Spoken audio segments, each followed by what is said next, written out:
Welcome back to another episode of The State of Sustainability. I'm sitting in a hotel with some very ugly curtains. The reason I'm here is I'm on my sort of semi-annual US tour for the State of Sustainability Summit, which is what I'm doing right now. I'm going to be in Chicago hosting 40 of the world's largest food and beverage companies and their sustainability teams, where we're going to have a day spent talking about all these sort of deep, nerdy, geeky topics that we get into at these summits. It's, I think, the seventh or eighth version of this summit. And that's going to be a really exciting day for me. But yeah, so excited to get into this episode. We're going to talk about nutrient density and nutrition.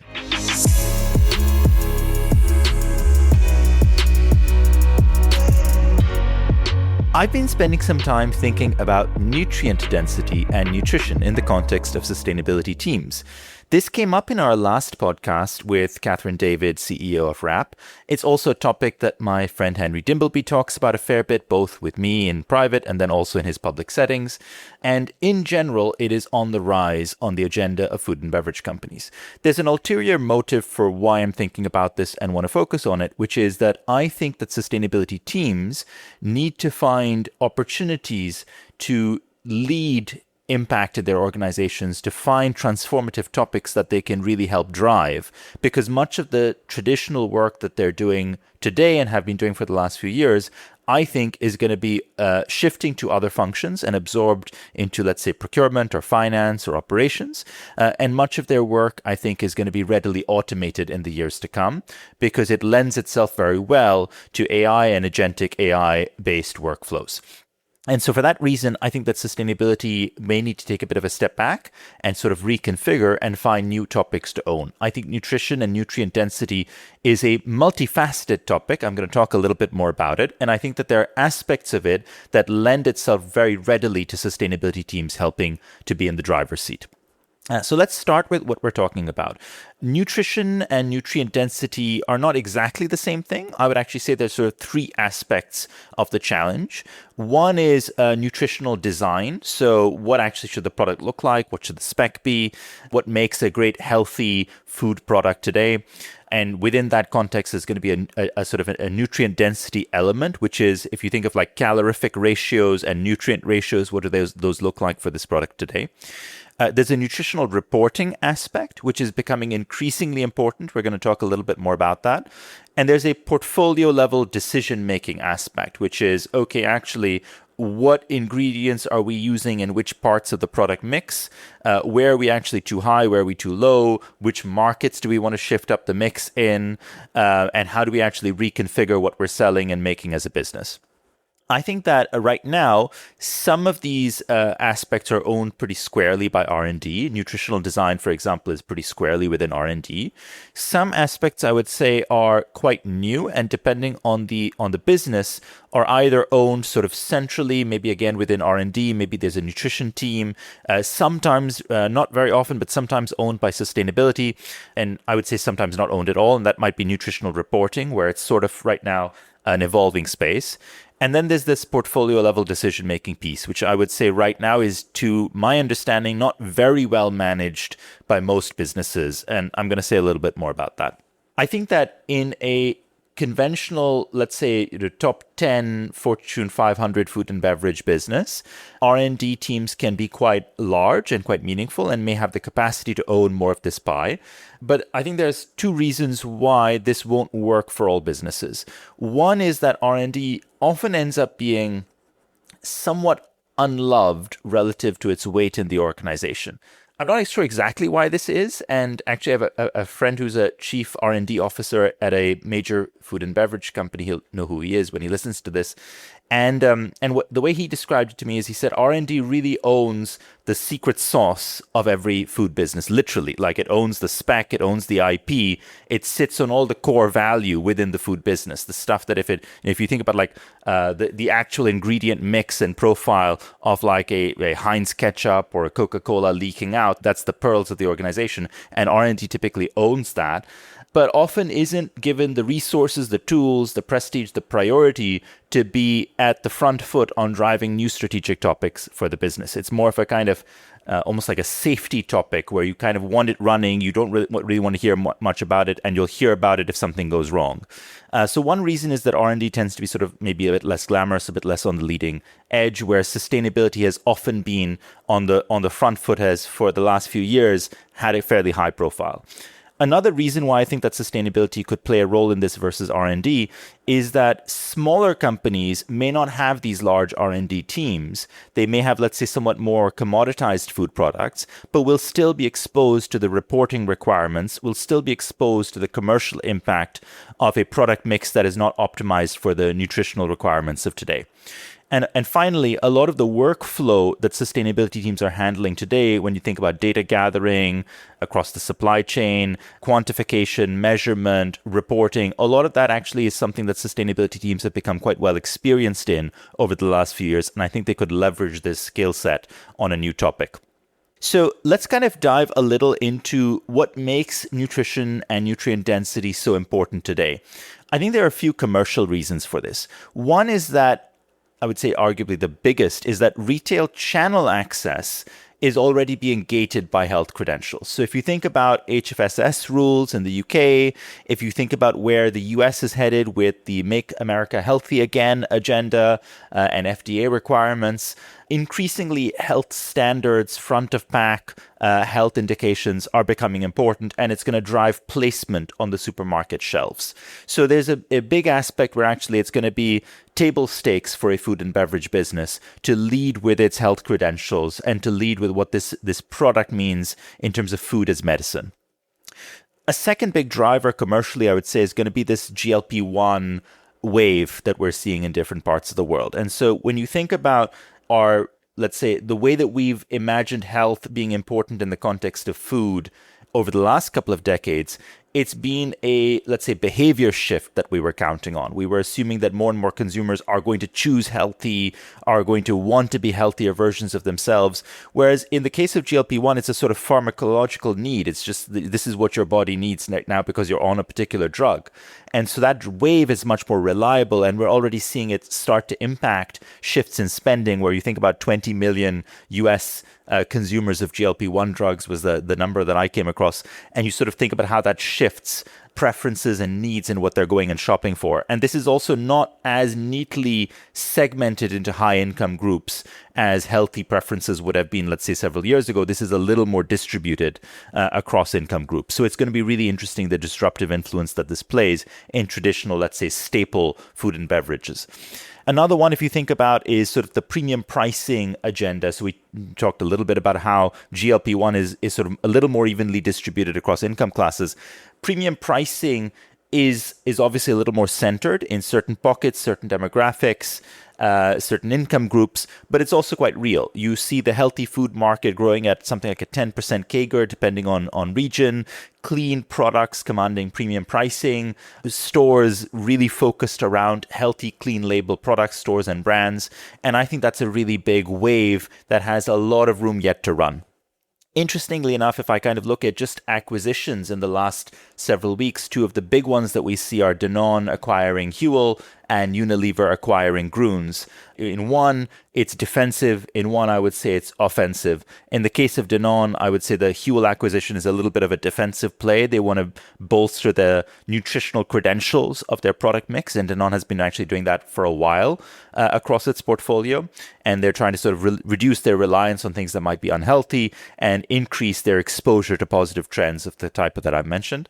On the other hand, if you look at Unilever, Unilever is obviously losing their food business. First, they came for the ice cream side. Then they came for the sort of the traditional food nutrition business that Unilever had, which was Hellmann's and Knorr or Knorr. I always mispronounce that, but you know what I'm talking about. And so actually it looked a bit strange that Unilever was now investing in this sort of, I'm going to call it like an edibles business, a healthy green gummies business. But actually, it's just playing into how Unilever's new agenda or current agenda is to be a sort of leading portfolio of brands in the wellness space. And so that's where Grüns comes in. So you kind of see this sort of macro agenda across retail channel access, GLP-1, premium pricing, all just really driving an increased focus in the food and beverage majors, such that they're acquiring businesses to bolster their position. In a similar way to how they might have been doing this for sustainability several years ago. And I'm kind of thinking about, let's say, companies like Ben and Jerry's and Gray's, companies with good sustainability credentials being the acquisition targets of a decade ago. And now it's a little bit of the same, but much more focused on health and wellness. And so the nutrition agenda is important. If we think about the ways in which sustainability teams could drive focus on this, we sort of talked about the three aspects of the topic that are going to be quite core. One is nutritional design, which is what goes into the product and kind of how do I make a healthy product. The second we said was nutritional reporting, all the sort of labels, all the external frameworks you need to meet. And then the third is portfolio level decision making. I think that nutritional design, like I said, falls a little more squarely into R&D, so not going to talk so much about that. On the reporting side, I think that this one is interesting for sustainability teams because it falls quite squarely within their competence space, because they are already interfacing with bill of materials data, they're already interfacing with supply chain data, they're already interfacing with external reporting requirements, audit processes, and so you could actually argue that whatever the infrastructure is that's being set up around that, I know that some companies are going for ESG controllers, for instance, very much like you would have had finance controllers, and those ESG controllers are managing the sort of flow of data through into the reporting stack. Other sustainability teams are kind of managing this all within a sustainability function. But whatever that infrastructure is could actually be leveraged for nutritional reporting as well, particularly given that many of the supermarkets that will be requiring this data to be clearly visible and clearly available are also requiring emissions data or environmental data to be also sort of provided to them in a certain format and structure. And so you could see how these sort of, whether it's what's actually going on the pack and occupying the real estate of the package, or whether it's the data that is being piped through to the next player in the chain. Let's say if you're an ingredients player, then it's the food brand or manufacturer. If you're the food brand or manufacturer, then it's maybe the retailer. But if you think of that data that you're providing onwards, where once you would have just been providing data on maybe general quality and mass and country of origin, and now you're kind of providing emissions and water intensity and all these other elements, you could see nutritional data also being part of the metadata that goes with that exchange. And so sustainability teams, I think, have a role to play there.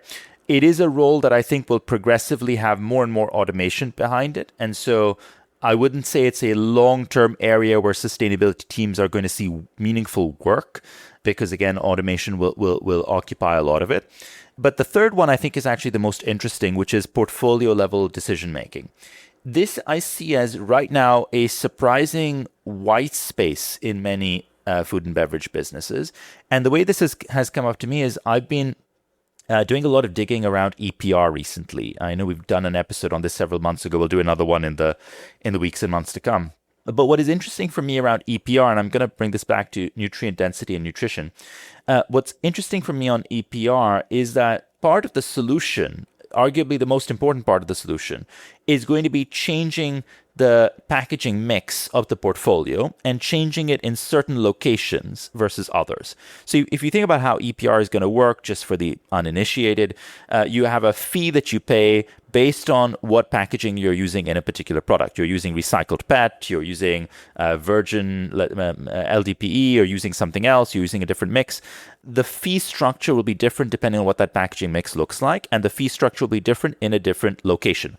So a certain packaging mix in California will cost much more than a certain packaging mix in the UK. And so I was speaking with Dave Clark at Amcor, and the way that he puts it, which I really like, is how you're going to have, probably the right answer is a certain packaging mix west of the Mississippi and a certain packaging mix east of the Mississippi, because the different states in the US will have different EPR regimes.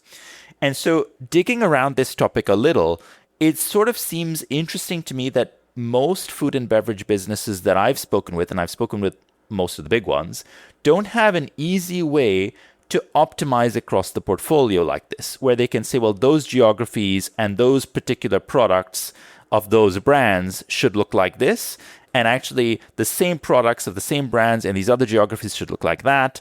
And actually, some things we're just going to strip out of all the products and all the brands altogether. This is not a practiced muscle in most of these businesses, such that they don't really have systems and infrastructure and people that can, at the push of a button, optimize in this way. They're going to need that for packaging because there's going to be just real money on the table. The estimates that I'm seeing, and again, we'll talk about this in another episode, are that for a mid-sized consumer business, EPR-based fee costs might be $20 to $30 million. For a large, like Fortune 500 food and beverage business, it might be a few $100 million a year in terms of EPR fees. So if you look at this muscle that particularly sustainability and sustainable packaging teams might have to build, where they can actually do this sort of portfolio analysis. This is also going to be needed for nutrition. It's going to have a lot of the same characteristics, where it might look different for different geographies. Different geographies will have more or less aggressive versions of nutritional regulation coming in.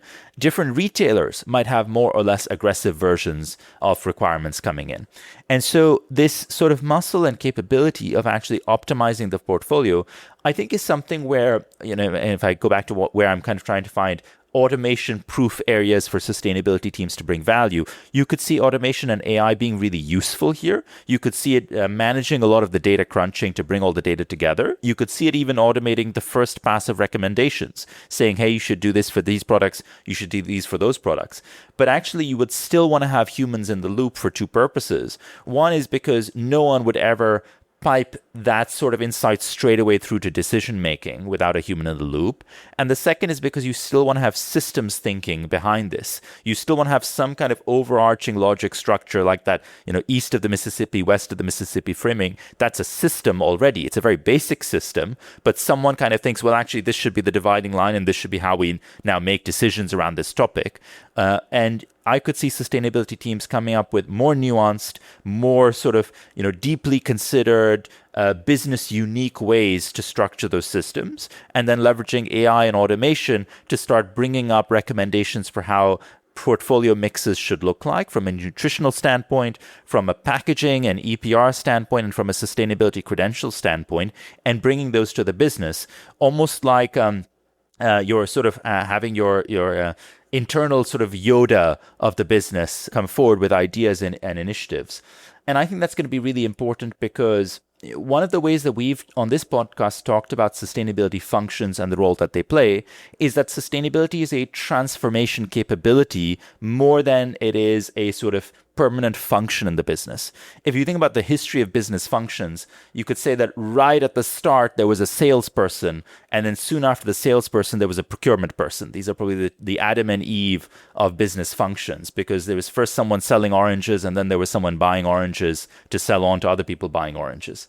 And so, the sustainability will never be at the same primacy from a functional standpoint and a permanency standpoint as the traditional, let's say, procurement, sales, finance, etc. But it can play a really important role as a capability that helps the business move from one place to another. And that's the role that it's been playing in the environmental topic over the last several years, where most businesses recognize that they need to make a shift happen. But it's not like, it's not like communism where it's a never-ending journey towards an endless destination. It is an actual finite shift where you want to make certain targets materialize by 2030, 2035, 2040, 2050, whatever it is. You want to get certain numbers down. You want to improve the quality of the business on a certain metric. And then ideally, you're kind of done. It can be absorbed into business as usual. You want to upskill different functions and teams to think a different way. And then sustainability should be running along nicely. It shouldn't be an endless churn that you're going through. And that means that actually the sustainability team builds this muscle and the skill set for managing transformation really well. Which means, what is the baseline today? That's what I need before any transformation. Where do I want to get to? What are my goals and targets? I need that for any transformation. How do I kind of build a plan? What does the plan include? What are all the initiatives? How do I train and upskill all the people who need to go out and deliver those initiatives? These are all the aspects that you need for a successful transformation. And I would argue that you're going to need this for the nutritional transformation that food and beverage businesses are going through today as well. And so I think that for all these reasons, sustainability is really well placed to play a role on the nutritional topic and the nutrient density topic. I would argue that like any other area where sustainability is involved, it is not a topic where sustainability is necessarily going to either lead the charge full on, nor own the whole topic independently in itself. it should actually play the role of managing the transformation and interfacing with all the other teams and functions, particularly R&D, that are going to be involved here. But it can play this crucial role in elevating the conversation, figuring out baselines, figuring out agenda, figuring out goals and objectives, figuring out initiatives and glide paths, communicating to the outside world, navigating upscaling of capabilities across procurement and finance and all the other teams that might need to be involved, and engineering the shift that most businesses need to go through. So I'm going to keep a close eye on this topic. You'll hear more from me on this in the times to come. And if anyone has any thoughts on this, because I'm sure you've been doing your own thinking, please don't hesitate to message me or email me. We'll put my email address in the show notes. It's saif@altruistic.com. But I really look forward to hearing from you, because I think this is going to be one of the big themes that sustainability teams are going to start thinking about over the next several years.